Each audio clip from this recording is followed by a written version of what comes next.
is spun up there. What a tough break. What a tough break for Mark Martin and Ernie Irvan, who chose not to pit that time, to stay on the racetrack. Now they've got to, like Ned said, start behind all these guys that just pitted. This is the only place that you can do that. It's a disadvantage by pitting under caution if someone else has pitted under green. That's right. Normally we say if you can stay out and catch a caution and then make a pit stop, you're okay, but it works just the opposite on a road course. We'll take a break as we are under our second caution of the afternoon here at Sears Point International Raceway in California.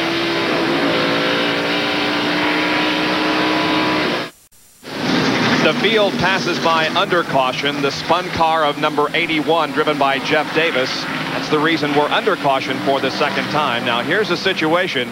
The pace car has picked up Ernie Irvan as the leader, Mark Martin second. They will come in for a pit stop, but the guys behind them like Earnhardt and Rusty Wallace and others have already made their pit stop, and so these guys up front are going to have to fall in behind the others, and this is a huge disadvantage to them. Yes, it really is, because it is tough to pass on this racetrack, and those that made the green flag pit stop, this is exactly what they wanted to have happen. That includes Earnhardt and Geoff Bodine and Rusty and others. What's the top of the screen? There is Geoff Davis. He got loose coming off of turn 7, Bob, and just could not get the car straightened out. And he spun it backwards into the outside there, and he has no traction, so he couldn't pull away. Others who pitted include Kyle Petty, also Bill Elliott, and the number 14 car of Terry Labonte. Now here comes Ernie Irvan into the pits, and Jerry Punch is right there. And these two teams pitting nose to tail at the far end of pit road toward turn 1. Ernie Irvan in the Chevrolet and Mark Martin in the Valvoline Ford. Ernie Irvan trying to make it 2 wins in a row after picking up the win at Talladega just 2 weeks ago. And now Johnny Townsend, Tony Glover, and the Kodak crew will go to work on this machine while we check in Dale Jarrett's pit. Tires are already on, left side tires being rolled out. They'll put them on. A very good pit stop in the making for Dale Jarrett, who's been running consistently in the top 10 all day, Jerry. The race now for left side tires. Irvan has left side tires. Martin left side tires. Who will win the battle off pit road?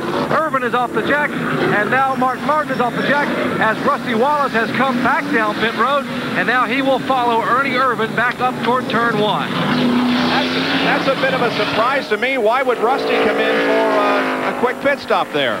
Well, we'll find that out, the answer to that question in just a moment. We are under caution here at Sears Point in California. Let's go to the Indianapolis Motor Speedway and get an update on the second day of time trials for the 7th. Thank you very much, Dave. Good to see that Lynn St. James is in the field once again. Jerry, let's get the answer to that question now about why Rusty came in for a second time. They have their pit stop so well orchestrated here in the Penske pits that when you make a small change, sometimes you can have a miscue. They were going to adjust the wedge in Rusty's Pontiac on his pit stop under caution, before the caution came out a minute ago, when they changed 4 tires. And they weren't really sure that they got the left front lug nuts tight. And rather than take a chance, they decided to bring him back down pit road and check the left front lug nuts, make sure they're tight, and send him out. Better safe than sorry. Taking no chances.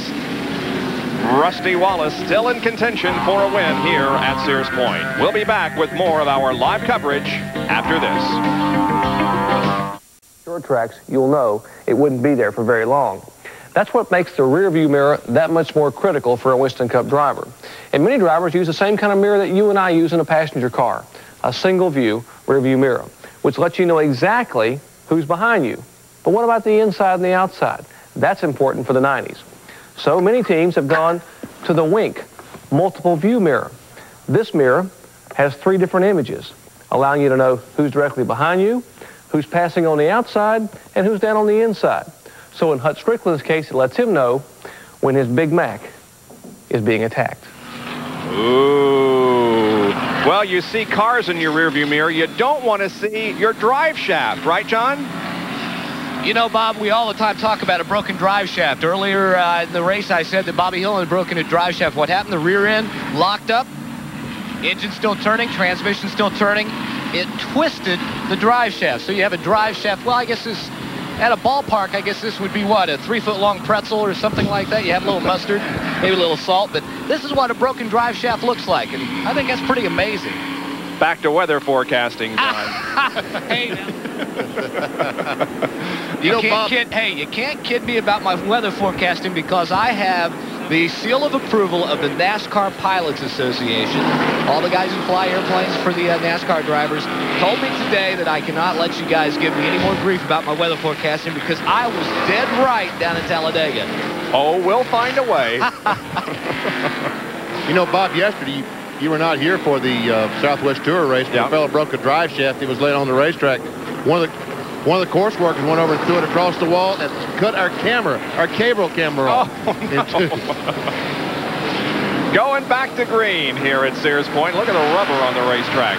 Dale Earnhardt is your leader. Geoff Bodine second as the green comes out once again. Green comes on lap number 53. We've got 21 more laps to go. Oh, and Kendall spins right in front. Oh, and collects Earnhardt. Can you believe that? Man, oh, man.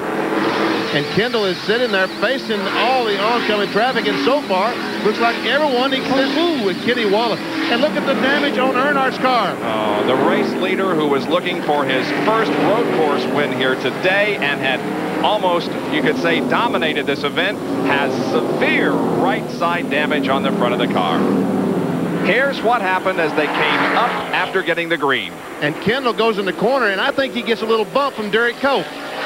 Just a little bit of a nudge from Derek Cope, and around he goes, and Earnhardt comes by and has no place to go, runs right in the back of Kendall. I don't believe that it would have done any damage to Earnhardt's suspension on the car, but it tore some sheet metal loose there, maybe knocked something in on a tire, and he doesn't really know how much damage is done to it. Well, Earnhardt wanted to cut into the points lead that Rusty Wallace had going into this event. Well, evidently it's hurt something in the steering, Bob, because he certainly didn't go through turn 7 very good. No, he's definitely not up to speed.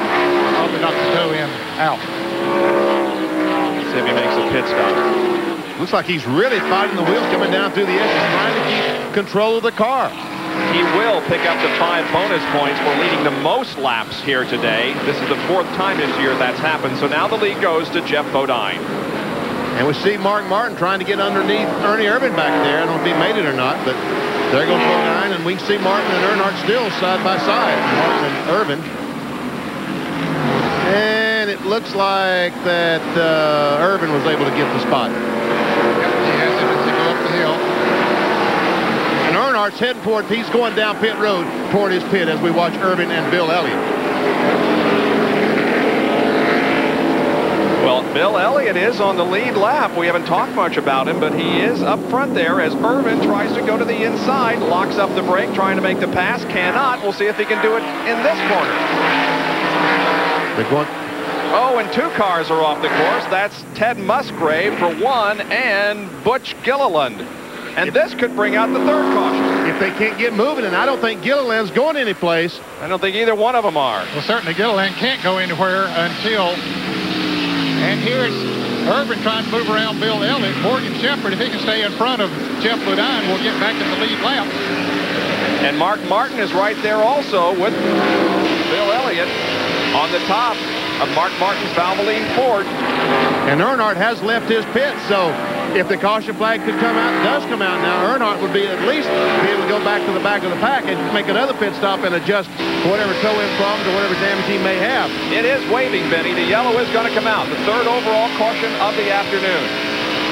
So these guys are racing back to the line. Mark Martin trying to get underneath Bill Elliott, outbrake him into the corner. He is alongside. Now it's a drag race. Back to you, Bob. Let's see how they come off the corner. Martin and Elliott bang fenders as they come down here, and Martin is going to win the battle to the caution flag. Man, oh man. We'll watch this once again as we see the 55 car and the 36 of Gilliland both get together. A little bump from Ted Musgrave, and Butch goes around, and they both get hung up in the tires in the dirt and unable to move as all these cars go by. 3rd overall caution of the day. Slowing the pace once again of the Save Mart Supermarkets 300 at Sears Point. Back with more right after this.